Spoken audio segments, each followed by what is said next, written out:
या भारतात नित्य भाव वसू हे राष्ट्रसंत तुकडोजी महाराज यांनी रचलेले एक अत्यंत प्रेरणादायी राष्ट्रगीत आहे. या कवितेत त्यांनी भारताच्या एकात्मतेचा, समतेचा आणि विश्वशांतीचा संदेश दिला आहे. खाली या पाठाचा सारांश आणि स्वाध्याय दिला आहे. पाठाची माहिती, कविता सारांश. कवी राष्ट्रसंत तुकडोजी महाराज. मध्यवर्ती कल्पना. या कवितेत कवीने देवाकडे असे मागणे मागितले आहे की माझा भारत देश सुखी आणि समृद्ध व्हावा. सर्व धर्मांच्या लोकांनी एकत्र येऊन भेदभाव विसरून गुण्यागोविंदाने राहावे.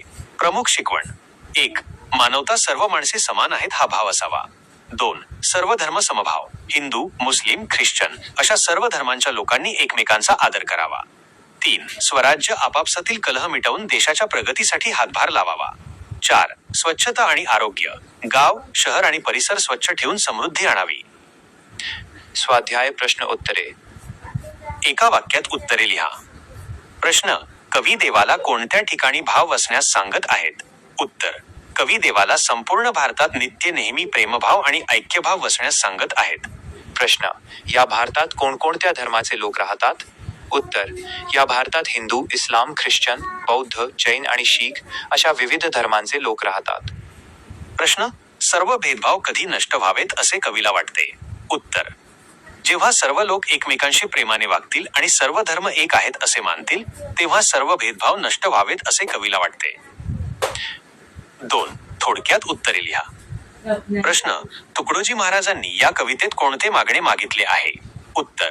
तुकडोजी महाराजांनी मागितले आहे की या भारत देशात सर्व लोक सुखात राहावेत, कोणालाही कसलीही भीती वाटू नये, सर्व गरिबांना आणि दलितांना सन्मान मिळावा आणि प्रत्येकाच्या मनात देशप्रेमाची ज्योत सतत जळत राहावी. प्रश्न. खळ दुष्ट प्रवृत्ती नष्ट व्हावी असे कवी का म्हणतात? उत्तर. जर समाजात दुष्ट प्रवृत्तीचे लोक असतील तर शांतता भंग पावते. म्हणून कवी म्हणतात की दुष्ट लोकांच्या मनातील द्वेष संपून जावा आणि सर्वांना चांगली बुद्धी मिळावी जेणेकरून देश प्रगती करू शकेल. 3. रिकाम्या जागा भरा. 1. हिंदू, इस्लाम, ख्रिश्चन, बौद्ध, जैन, शीख भजती. 2.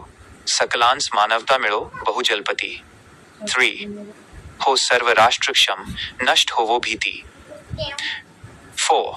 व्याकरण व भाषा सौंदर्य. समानार्थी शब्द.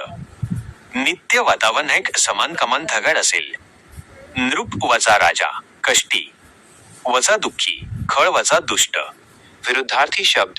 सुख टाइम्स दुःख, गरीब टाइम्स श्रीमंत, अंधार टाइम्स उजेड. टीप. ही कविता पाठांतर करून तालासुरात गायली तर त्यातील शब्दांचा अर्थ अधिक प्रभावीपणे मनावर ठसतो. तुम्हाला या पाठातील एखाद्या विशिष्ट ओळीचा नक्कीच या कवितेचा सखोल अर्थ आणि परीक्षेच्या दृष्टीने महत्त्वाचे काही अतिरिक्त मुद्दे खालीलप्रमाणे आहेत. कवितेचा भावार्थ, ओळीनुसार स्पष्टीकरण. या भारतात नित्यभाव वसू दे. राष्ट्रसंत तुकडोजी महाराज देवाला प्रार्थना करतात की या भारत भूमीवर सर्व लोकांच्या मनात एकमेकांबद्दल प्रेमाचा आणि आदराचा भाव कायम असू दे. कोणीही एकमेकांचा द्वेष करू नये. 2. पंथभेद नसो. भारतात अनेक जाती, धर्म आणि पंथ आहेत. कवी म्हणतात की हे भेद भिंतींसारखे मध्ये येऊ नयेत. उलट सर्व धर्मांच्या लोकांनी हिंदू, मुस्लिम, ख्रिश्चन, बौद्ध, जैन, शीख आपापल्या पद्धतीनं प्रार्थना करत असतानाही मानवता हाच श्रेष्ठ धर्म मानावा. 3. गरिबांना व दलितांना सन्मान मिळो. समाजात जो घटक मागे पडलेला आहे, ज्यांना वर्षानुवर्षे त्रास सहन करावा लागला, अशा गरीब आणि दलितांना समाजात मानाचे स्थान मिळावे, कोणावरही अन्याय होऊ नये ही कवीची मुख्य इच्छा आहे. 4. खळखल प्रवृत्ती नष्ट होवो. ज्या लोकांच्या मनात वाईट विचार आहेत किंवा जे इतरांचे नुकसान करतात त्यांची ती दुष्टबुद्धी नष्ट व्हावी आणि त्यांना सन्मार्गावर चालण्याची प्रेरणा मिळावी. अतिरिक्त स्वाध्याय आणि उपक्रम. काव्यपंक्ती पूर्ण करा. सुखी ठेवी या सर्व लोक. उत्तर. भारत भूमीवर. नांदोद सुखी सर्व लोक. उत्तर. या भारत भूमीवर. 2. जोड्या लावा. अ गट, ब गट.